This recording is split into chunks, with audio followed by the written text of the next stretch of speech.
Selamat malam Bu Sunarsi, selamat malam teman-teman semua. Di sini kami dari kelompok 5. Di sini kami akan membahas mengenai memahami gambaran umum tentang fraud, tree, dan korupsi. Sebelum mulai presentasi, kami akan memperkenalkan diri kami masing-masing.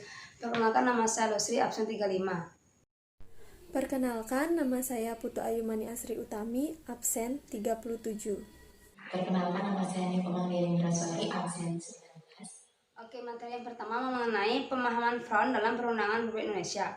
Pengumpulan dan pelaporan statistik tentang kejahatan di suatu negara dapat dilakukan sesuai dengan klasifikasi kejahatan dan pelanggaran menurut perundang-undangan negara tersebut. Banyak faktor yang menyebabkan masyarakat enggan melaporkan kejahatannya. Ada beberapa pasal dalam KUHP yang mencakup pengertian fraud. Yang pertama itu pasal 362 mengenai pencurian, pasal 368 mengenai pemerasan dan pengancaman, pasal 372 mengenai penggelapan, pasal 378 mengenai perbuatan curang, pasal 369 tentang merugikan pemberi piutang dalam keadaan pailit. Terus selanjutnya ada pasal 406 tentang menghancurkan dan merusak barang. Dan pasal yang terakhir ada pasal 209, 210, 387, 388, 415, 417, 418, 419, 420, 423, 425 dan 435 yang secara khusus diatur dalam Undang-Undang Pemberantasan Tindak Pidana Korupsi. Selanjutnya memahami front tree dan manfaatnya. Oke, yang kedua itu memahami front tree dan manfaatnya. Front tree ini memiliki 3 cabang utama, yaitu yang pertama itu ada korupsi. Menurut Undang-Undang Nomor 31 Tahun 1999 meliputi 30 tindak pidana korupsi dan 3 bentuk dalam rantingnya, yaitu yang pertama itu ada conflict of interest, yang kedua itu ada bribery, yang ketiga itu ada betraying. Sekian presentasi dari saya, selanjutnya akan dijelaskan teman saya. Baik, di sini saya akan melanjutkan presentasi dari Losri. Yang kedua ada asset misappropriation. Aset misappropriation atau pengambilan aset secara ilegal dalam bahasa sehari-hari disebut mencuri. Istilah pencurian dalam fraud tree disebut larceny.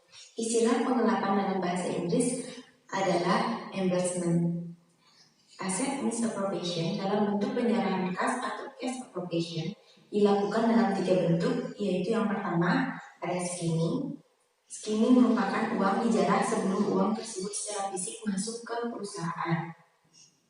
Yang kedua ada larceny atau pencurian, adalah bentuk penjarahan yang paling kuno dan dikenal sejak awal peradaban manusia. Yang ketiga ada pencurian melalui pengeluaran yang tidak sah atau fraudulent disbursement. Sebenarnya satu langkah lebih jauh dari pencurian. Terdapat 3 kolom pada fraudulent disbursement. Yang pertama ada scam. Scam adalah skema permainan dengan menggunakan proses billing atau pembebanan tagihan sebagai sarananya. Yang kedua ada payroll scam, merupakan skema permainan melalui pembayaran gaji. Yang ketiga ada expense reimbursement scam, adalah skema permainan melalui pembayaran kembali biaya-biaya, misalnya biaya perjalanan. Yang keempat ada check tampering, adalah skema permainan melalui pemalsuan cek. Yang kelima ada register disbursement, adalah pengeluaran yang sudah masuk dalam cash register. Yang ketiga ada fraudulent statement. Cabang dalam ranting yang menggambarkan fraud yang diberi label fraudulent statement dapat dilihat di sisi kanan dari fraud tree. Jenis fraud ini sangat dikenal oleh auditor yang melakukan general audit atau opinion audit. Fraud yang berkenaan dengan penyajian laporan keuangan sangat menjadi perhatian auditor, masyarakat, atau para LSM atau NGO, namun tidak menjadi perhatian akuntan forensik. Ranting pertama menggambarkan fraud dalam menyusun laporan keuangan dan ranting kedua menggambarkan fraud dalam penyusunan laporan non-keuangan. Adapun manfaat fraud tree yaitu untuk meletakkan fraud dalam lingkungan kerja. Terus ada hubungan akuntansi, forensik, dan jenis fraud. Dalam 3 cabang fraud tree yakni corruption, misappropriation of asset, dan fraudulent statement, akuntansi forensik memusatkan perhatian pada 2 cabang. Pertama, cabang fraudulent statement menjadi pusat perhatian dalam audit atas laporan keuangan atau general audit atau opinion audit. Yang kelima, ada artikel penelitian terkait fraud triangle. Dalam perkembangan selanjutnya, hipotesis dari penelitian tersebut dikenal sebagai fraud triangle atau segitiga fraud.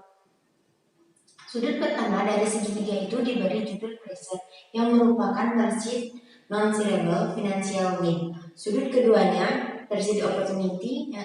Sudut ketiga yaitu rationalization. Yang pertama, pressure. Pressure merupakan penggelapan uang perusahaan oleh pelakunya bermula dari suatu tekanan yang menghimpitnya.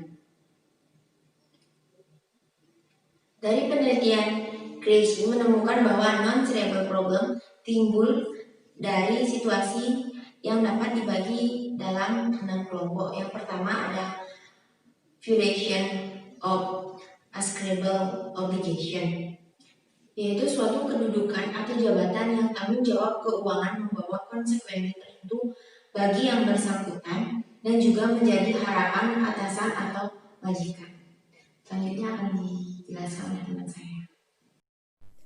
Yang B ada problem resulting from personal failure.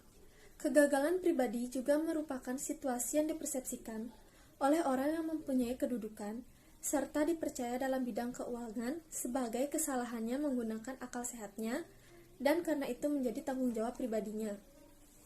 Yang C ada business reservations. Crazy menyimpulkan bahwa kegagalan bisnis merupakan kelompok situasi yang juga mengarah kepada non-shareable problem. Masalah ini berbeda dari kegagalan pribadi yang dijelaskan di atas, karena pelakunya merasa bahwa kegagalan itu berasal dari luar dirinya atau luar kendalinya. Yang D ada physical isolation.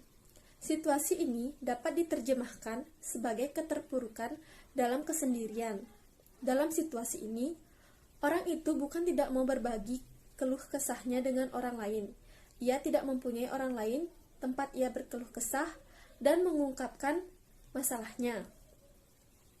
Yang E ada status gaining. Situasi ini tidak lain dari kebiasaan buruk untuk tidak mau kalah dengan tetangga. Orang lain punya harta tertentu. Ia juga harus seperti itu atau lebih dari itu. Yang F ada employer-employer relation. Situasi ini mencerminkan kekesalan atau kebencian seorang pegawai yang menduduki jabatan yang dipegangnya sekarang. Tetapi pada saat yang sama ia merasa tidak ada pilihan baginya, yakni ia tetap menjalankan apa yang dikerjakannya sekarang. Rationalization atau rasionalisasi dapat dikatakan sebagai usaha untuk mencari pembenaran sebelum melakukan kejahatan, bukan sesudahnya. Biasanya, secara naluri alamiah, ketika kejahatan itu dilakukan, rationalization ini ditinggalkan, karena tidak diperlukan lagi. Pertama kali manusia akan berbuat kejahatan atau pelanggaran, ada perasaan tidak enak. Kejahatan kerah putih. Kejahatan kerah putih adalah terjemahan untuk istilah yang sangat dikenal dalam bahasa Inggris, yakni white collar crime. Kejahatan kerah putih merupakan kejahatan kelas atas, kelas manusia berkerah putih yang terdiri atas orang-orang bisnis dan profesional terhormat, atau paling tidak dihormati. Kejahatan kerah putih terbatas pada kejahatan yang dilakukan dalam lingkup jabatan mereka. Report to the Nation. Association of Certified Fraud Examiners secara berkala menerbitkan kajiannya mengenai fraud di Amerika Serikat. Laporan ACFE terakhir mengenai hal ini dikenal dengan nama Report to the Nation on Occupational Fraud and Abuse. ACFE mensurvei dengan cara survei online secara terbuka kepada Certified Fraud Examiners dengan jangka waktu 1 tahun. Sebagai bagian dari survei, responden diminta untuk menyajikan sebuah naratif yang detail tentang kasus fraud yang terbesar yang pernah mereka tangani atau investigasi dalam kurun waktu tertentu.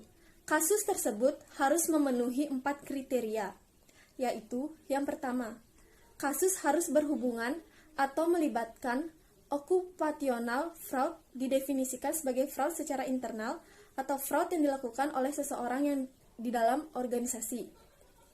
Yang kedua, ada kasus dan investigasi yang dilakukan oleh CFES haruslah terjadi dalam kurun waktu survei. Yang ketiga, ada investigasi dari kasus tersebut haruslah sudah selesai pada kurun waktu survei. Dan yang terakhir, CFES haruslah telah yakin dengan pelaku kejahatan yang telah diidentifikasi. Sekian presentasi dari kelompok kami. Mohon maaf jika ada salah kata.